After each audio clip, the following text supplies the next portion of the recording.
Hey there, Heather Boyd Wire here. I make wire art and jewelry making videos on my channel, as well as weekly live streams troubleshooting new designs. So today we're going to make these really cute little spiral rings with a little twisted band. So what you're going to need for this ring is 20 gauge wire, 1 6mm bead, your tools, a ring cone, and a pen.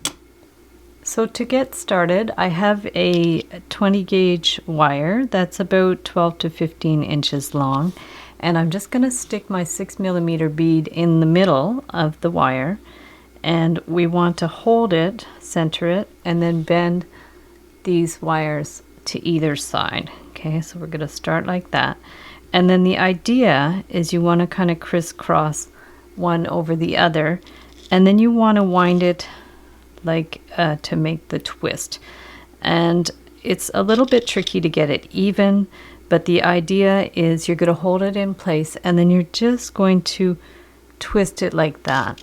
Okay, so it's easier to do with a 20 gauge wire. If you get much thicker than that, it's going to be really hard to bend, and it might take some practice to get it consistent. So the idea is you really want to hold one wire to each side so it stays more or less centered. Don't worry if it's not perfect.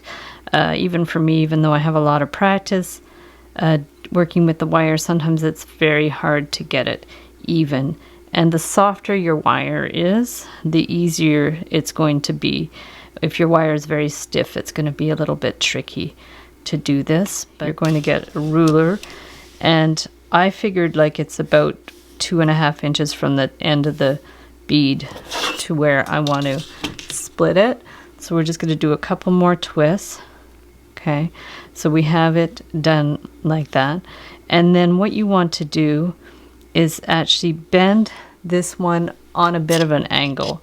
Okay, so just bend it like that on a bit of a right angle. Okay, and then get your ring cone and twist it around the cone.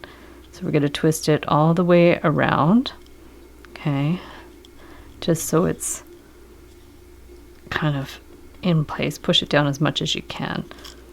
Okay, and then to make this spiral, you could do it with your pliers, but I like to use the pen, so they're a little bit consistent. So if we hold the pen to the wire there, and then just go around 3 or 4 times. So 1, 2, 3. And up. Okay, so there's one, and then you want to do the same thing on the other side. So just flip it over, hold it pretty well in the same place that you were holding it before, and then just go around. This one's in the way. 1,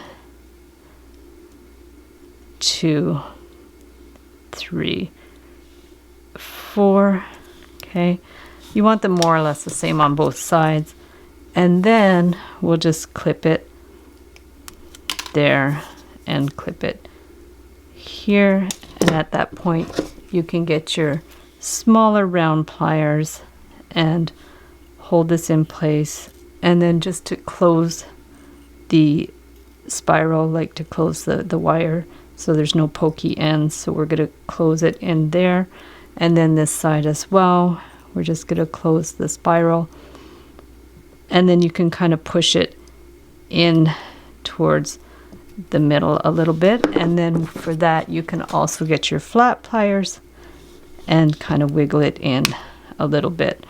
This takes a little bit of wiggling. You might have to go back and forth between your round pliers and your flat pliers just to kind of hold it and just push it in a little bit. The spirals definitely take a bit of practice, and I do have other videos that show you how to make spirals. I could maybe link those up below as well, but I like using the pen because it kind of keeps it a little bit consistent. So there's our spirals, which are super cool. So in theory you could leave the ring like that, which is cute. You could definitely leave it like that, but what I did for the other ring to make it like more of a closed ring, so we just open these up a little bit.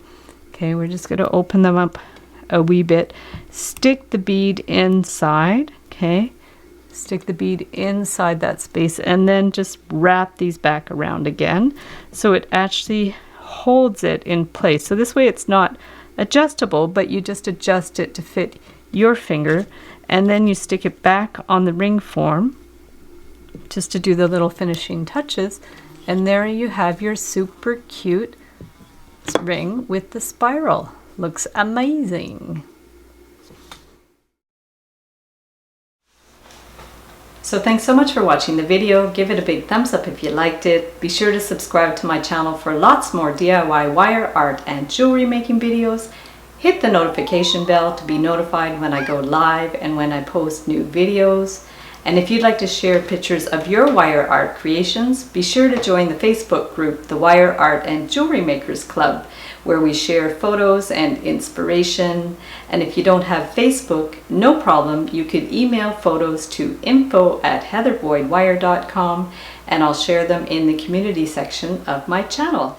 And if you'd like to check out our wire art and jewelry on Etsy, we have a shop where we make custom wire jewelry and wedding cake toppers. If you'd like to learn some more specialized techniques for wire art and jewelry, I offer an online course where I have modules about making flattened wire bookmarks and also making spiral beads for necklaces and earrings, and how to make a special kind of tree where you weave the wires together. So there's also a module about how to make your own jig, and that one comes with all the templates for the designs I've made so far, including the ones made with the Artistic Wire Deluxe Jig Kit. Or if you prefer just to purchase the templates, I have a link for that below as well. So thanks so much for watching, and we'll see you the next time.